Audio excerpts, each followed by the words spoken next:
Hi everyone, we're the Ocean Microplastics Group, and today we'll be talking about our community project in Playa Grande in partnership with SOS Grande.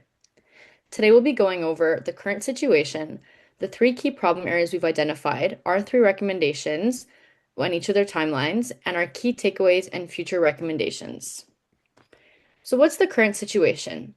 Currently, Las Balas and Playa Grande are clean beaches to the naked eye. However, under a microscopic lens, there are microplastics in the sand on the shore and in the ocean. Additionally, there's a lack of waste management mechanisms in the region after the government removed the trash bins near the beach in an effort to make it appear even cleaner. So far, there is signage at the beach which is too difficult for authorities to enforce their anti-littering campaign, and SOS Grande works with a strong methodology for their beach cleanups. As a result, their volunteers have discovered that bottle caps and lollipop sticks are the most commonly found large pieces of trash in the ocean and on the beach. They've also found that microplastics are much more prevalent than we think. SOS Grande is also involved in a community program to encourage waste sorting and recycling called the Orange Bag Program. This is important work as only 1 to 2% of waste in Costa Rica is recycled or reused. This is an example of Playa Grande's current waste deterrent mechanisms. It's a picture we took during our visit to the beach, and you can see with the red arrow that the anti-littering sign is very outdated and far too difficult to read. There's also too many signs, so patrons can't look at them properly. Instead, a community-grounded approach that tackles the root issue of this kind of pollution would be better suited to the issues that Playa Grande faces. We've identified three key problem areas, the first being a lack of waste infrastructure, the second being a misconception about beach cleanliness, and the third being detrimental behavior of beachgoers. Our first recommendation corresponds to the first problem, and it is a policy proposal to implement wildlife-resistant waste receptacles in Playa Grande. This new waste management standard would benefit both community members and wildlife in the region. This recommendation is client-centric because it focuses on promotion over enforcement.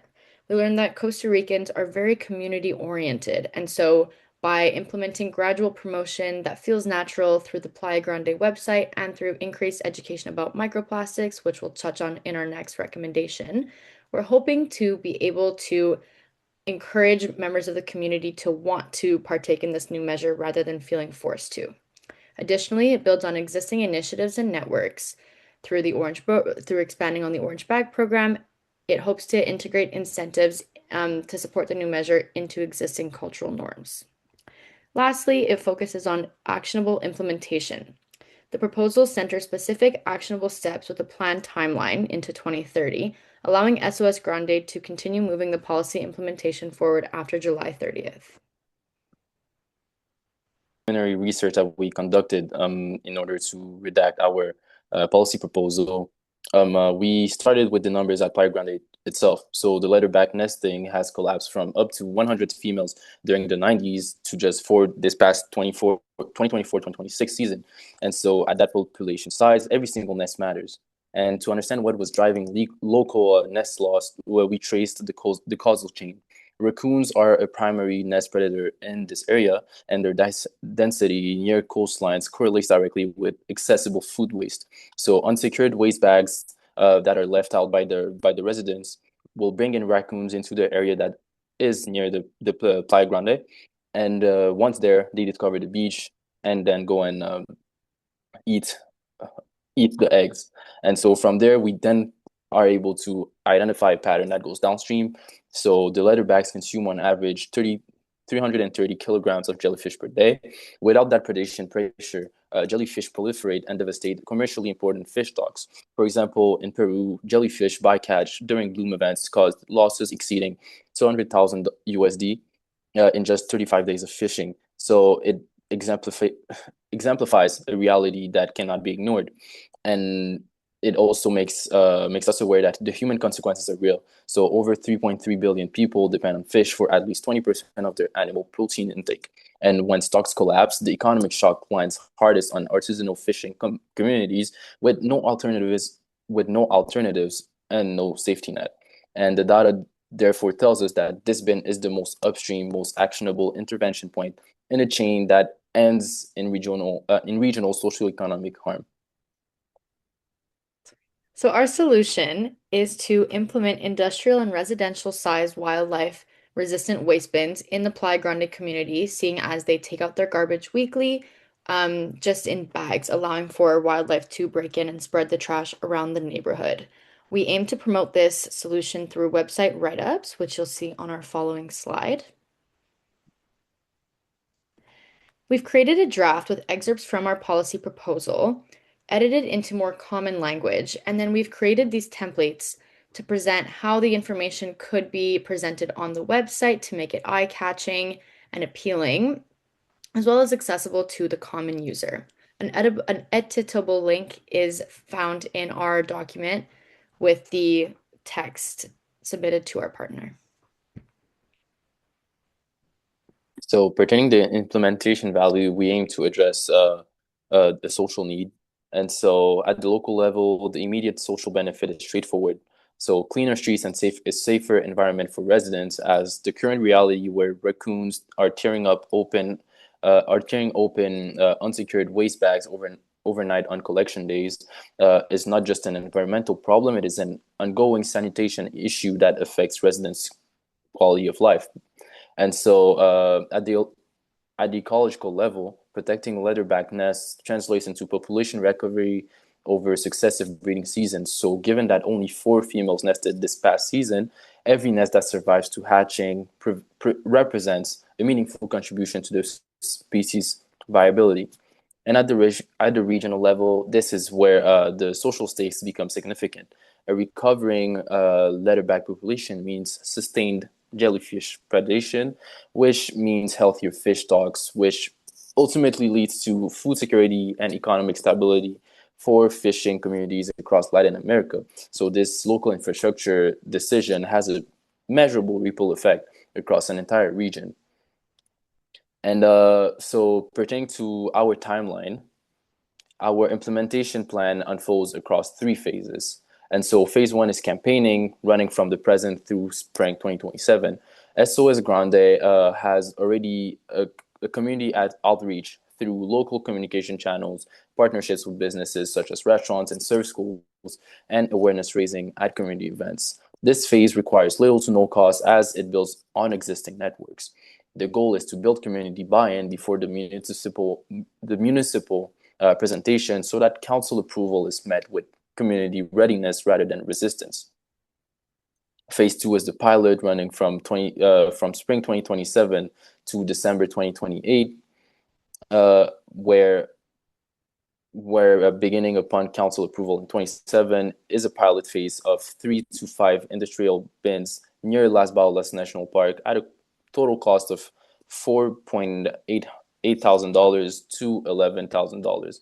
The lower end of which is already within reach. And phase three begins in 2029 as a gradual residential rollout at approximately $30 USD per unit, scaling 1 to 3 neighborhoods per year. So the goal across all 3 phases is a system that the community owns, the municipality can sustain, and that protects both the people and the wildlife of Playa Grande. Thanks, Brian. So, our second recommendation focuses on long-term awareness and protection through education. Rather than simply responding to plastic pollution after it occurs, we want to address the behaviors that create it in the first place. We developed a complete K to grade 12 environmental education program tailored specifically to Playa Grande to create a generation of community members who understand why this ecosystem is important and feel personally responsible for protecting it. So, this recommendation was designed directly around the challenges that SOS Grande identified while we were visiting them during our time in Costa Rica. One of the biggest issues that Playa Grande explained to us is that it appears clean, and this leads to a lack of awareness of the thousands of microplastic fragments hidden in the sand. Because visitors don't see the pollution, traditional awareness campaigns like the signs that Jackie mentioned earlier lose their effectiveness. So, rather than creating another awareness campaign, we focused on building an educational system that changes how students think about plastic pollution from an early age. Our curriculum really makes the invisible microplastic problem visible by connecting students with the real ecological consequences of this region specifically, from the declining leatherback turtle populations to the broader impacts on the marine food webs, and local livelihoods that Brian explained. And instead of relying on just signs alone, we're creating experiences that change the way people think. We wanted to ensure that our lesson plans were grounded in real research, so we started by reading through the content that SOS Grande currently uses.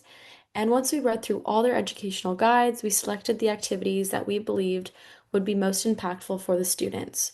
Part of our research was on the different methods of education, and we decided that the spiral curriculum framework was the most relevant. And this framework is designed to build mastery by teaching the same core topic but increasing the complexity over time. SOS Grande currently teaches to older students, but our plan is to educate the students from kinder through 12th grade. So, looking closer at the three separate age groups, the activities for kinder through third focus most on sensory data, binary classification, and physical behavior testing. The activities for fourth through seventh introduce field data collection, quadrant sampling, and evaluating how items degrade over time. And the activities for 8 through 12 focus on socioeconomic and ecological data and how it can influence policy. So technology plays a really important role in this recommendation for SOS Grande. Instead of creating lesson plans just on paper, we built a complete digital teaching package ecosystem for educators that can easily access this and reuse it, as well as edit it. The curriculum includes professionally designed presentation slides, educator guides, classroom activities, printable worksheets, and field exercises. So ultimately, we didn't want to create a resource that would only be used once. We wanted to provide SOS Grande with a curriculum that teachers can reuse year after year. And these slides, K through 3, 4 to 7, and 8 to 12, are all editable Canva links so that SOS Grande doesn't need to continuously contact our team for making them effectively independent. And similar to what Ida was mentioning, from a data perspective, students are more likely to remain engaged with the topic over time if they're learning about it as they grow and transition through grades at school. So together, all of these resources provide SOS Grande with a complete educational toolkit that can be continued to be used and expanded over long periods of time. Educating students is beneficial to drive both behavioral change and to mitigate the local ecological crisis. The increased microplastic pollution has led to higher temperatures, which then cause an increase in female hatchlings. Educating students also helps to drive behavioral change. Our goal is to teach students that they are in charge of properly disposing of their trash, and this will help to directly mitigate the increased concentration of lollipop sticks and bottle caps that have been found on the beach recently. SOS Grande will start to use the lesson plans this coming fall. We have structured the lessons to take place over 2 days. The first day will be taught in the classroom, and they will have interactive activities alongside foundational science. Day 2 will be on site at Playa Grande, where the students will partake in activities on the beach and continue to learn about microplastics and pollution. Perfect. So now moving on to the third recommendation, where we looked into how we can use art as a nudge to encourage visitors of Playa Grande to dispose of their waste properly. This proposal consists of two projects, a community art contest for high school students and a mural project made by Costa Rican artists. This proposal was based on three key research findings. The first one was that using waste collected from Playa Grande as part of the artwork would make the message much more powerful because people can see the impact of their pollution directly in their own community. Secondly, involving local artists and community members in the design process would create a stronger sense of ownership of the art and the beach. And finally, placing the artwork besides waste disposal areas would encourage people to make the right decision at the moment that they're throwing something away. Our solution is client-centric because it addresses the gap between awareness and action. Most visitors are a bit aware of how harmful plastic pollution is, but that knowledge doesn't always influence their behavior when they're about to throw something away. So by placing eye-catching artwork right where people make that decision, we're turning that awareness into immediate action. Also, this is a long-term solution. So once the mural is completed, it will continue to encourage proper waste disposal practices for years without requiring any expensive upkeep. So how will this project all work? We'll start with a mural made by Costa Rican artists. So it would consist of waste collected directly from Playa Grande to make the message more tangible and visual. It'll happen in 3 stages. So first, the community will join a beach cleanup to collect the materials. Then a Costa Rican artist would lead a design workshop where community members can help develop the design. And finally, there'll be a day where volunteers and the muralists will come together and bring the artwork to life. We identified 3 artists that would be great candidates for this project. They all create art that explore themes of waste and sustainability. And Esteban Camacho and Carles Fernandez both are artists that have done education programs for youth related to art. As for the art contest for high school students, it would be a contest where students can create their own mural design inspired by the mission of reducing marine plastic pollution. And the winning design would become a large outdoor mural at the SOS Grande Center. Students could participate individually or in teams, and each submission would include a short artist statement that explained the inspiration behind their design. To support the contest, we created a bilingual website, which includes a student portal and an organizer portal. The student portal is where students can learn about the contest. They can also register by using their email, and they can upload their artwork and artist statements. Moreover, the website includes an organizer portal where staff can review and assess submissions, they can track the registration, and they can also update the information both in English and Spanish without needing to edit any code. We also created a website guide that will help SOS Grande staff fix any issues regarding the website, but normally it should be ready to go just using the URL. Now for implementation value. The biggest value of our project regarding art is the community involvement. It gives local artists and students the opportunity to help solve a real environmental issue and also build pride in their community. And also because the murals are created using local materials, they really become a permanent reminder of the pollution, the impact of the pollution at Playa Grande, and helps change the behavior of visitors every day. Now for the timeline, we'll start in fall 2027 when it comes to the art contest by deploying the website and presenting the rules to high schools. A couple of months later, there'll be the selection process where a jury will select the winning design, and 2 to 3 months later, we'll have the paint day that will bring students, volunteers, and the artists together to paint the mural. As for the mural by artists, it will start in the fall where hosts and volunteers can collect waste to be used as art material on the beach. A couple of months later, we'll have the design workshop led by the Costa Rican artists to have a very collaborative design process.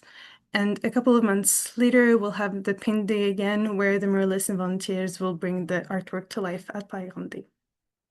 So there's 4 key takeaways from this project. The first one being that the current waste deterring methods at Playa Grande are outdated and ineffective. Our second key takeaway is that there are hidden ecological threats caused by microplastics and other pollution. We've narrowed down the core problem areas to be 3 main factors, and we also have noticed a need for community integration. As for our future recommendations, we have designed our work to be adaptable and scalable for long-term impact. That being said, we do have a few future recommendations for SOS Grande. First, we recommend they work with the municipality of Santa Cruz to continue the policy implementation into 2030 and to look into opportunities for policy change regarding the production and waste management of lollipops and bottle caps. SOS Grande can use the 2-day lesson plan as a pilot for a longer term and more frequent partnership with the local schools. We also recommend that SOS Grande partners with local businesses to educate tourists about the growing microplastics problem. And finally, to host events to further community engagement. We just want to thank you, Juan David, Asia, Noel, Christian, and the entire team at SOS Grande, allowing us to participate in this experience. We feel that we have made a positive impact and have grown both professionally and personally. We are so excited to see how SOS Grande is able to use the work we have done to continue their fight against microplastics.